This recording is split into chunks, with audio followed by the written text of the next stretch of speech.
जय शिवराय. आज मी आशिष शेलार, प्रसाद लाड, प्रवीण दरेकर यांना चॅलेंज करत आहे की ज्यावेळी जरांगे पाटील फडणवीस साहेबांवर टीका करतात त्यावेळी तिघे जण येऊन जरांगे पाटील यांच्यावर खालच्या भाषेत टीका करतात. अरे आम्ही जरांगे पाटील आम्ही दैवत मानलेलं आहे. माझ्या जवळच्या हजारो नातेवाईकांना आज जरांगे पाटील यांच्यामुळं आरक्षण मिळालेलं आहे. जरांगे पाटील यांच्यामुळे कुणबी प्रमाणपत्र मिळालेलं आहे.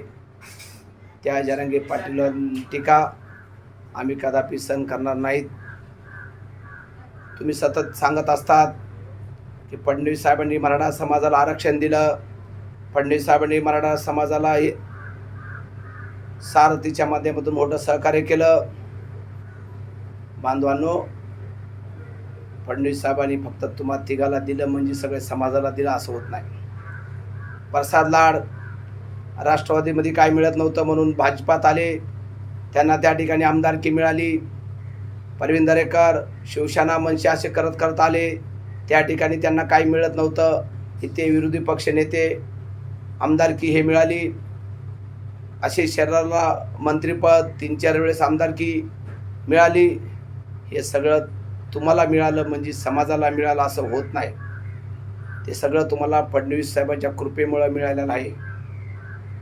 पण ते तुम्ही समाजावर लादू नका.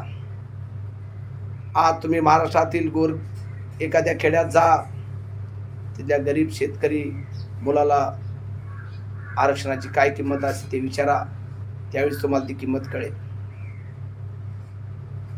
तुम्ही सतत त्यांच्यावर आरोप करत असतात की ते शरद पवार यांच्या इशाऱ्यावर नसतात, त्यांना उद्धव साहेबाचा पाठिंबा आहे. त्यांना कुठल्याही नेत्याचा पाठिंबा नाही. त्यांना ह्या महाराष्ट्रातील 6 कोटी मराठा समाजाचा पाठिंबा आहे. म्हणून तुम्हाला समाजाच्या वतीनं एक सेवक म्हणून तुम्हाला मी चॅलेंज करत आहे की तुमच्या तिघापैकी कुणीही मराठवाड्यातील एका मतदारसंघात निवडणुकीला उभे राहा. त्या ठिकाणी मराठा समाजाला सांगा की फडणवीस साहेबांनी हे दिलं ते दिलं. वाटलं तर फडणवीस साहेबांच्या 1 नाही 10 सभा घ्या आणि त्यावेळी जर तुम्हाला त्या स्थानिक मराठा समाजानं जर मतदान केलं आणि तुम्हाला जर निवडून दिलं तर आम्ही मान्य करू की खरोखरच आमचं कुठंतरी जरांगे पाटील साहेबांचं कुठंतरी चुकतंय म्हणून. अरे तुम्ही खेड्यागावात जा, फिरा, त्यावेळेस तुम्हाला कळेल की तिथली मराठा समाजाची भावना. आज जरांगे पाटील जे बोलतायत ते वैयक्तिक नाही, मराठा समाजाचा आक्रोश म्हणून ते बोलतायत, सरकारवर टीका करतायत. म्हणून तुम्ही जरांगे पाटील यांना टार्गेट करताय, याचा अर्थ संपूर्ण मराठा समाजाला टार्गेट करताय, हे लक्षात असू द्या. म्हणून तुम्हाला एक हात जोडून विनंती आहे की यापुढे आम्ही टीका सहन करणार नाही. एखाद्या ओबीसी नेत्यानं जरांगे पाटलावर टीका करू द्या, ते आम्ही समजू शकतो.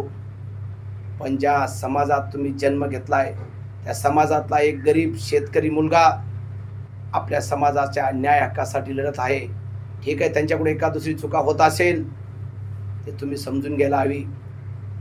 म्हणून आम्ही मराठा समाजातील नेत्यांना विनंती करत आहोत की तुम्हाला जर सहकार्य करणं होत असेल तर नका करू, तुमची आम्हाला गरज नाही.